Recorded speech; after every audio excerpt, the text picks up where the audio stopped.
কেমন আছেন আপনারা সবাই? কচু দিয়ে ইলিশ মাছ দিয়ে রান্না করতেছি।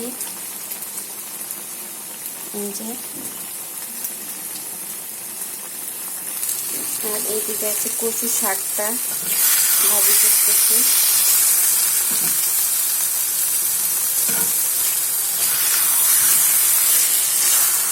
ইলিশ মাছের মাথা দিয়ে কচু শাকটা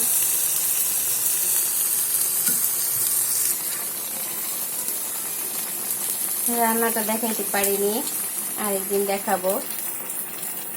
কচুর জিনিসটা একটু ঝামেলার জিনিস, যার কারণে দেখাতে পারিনি।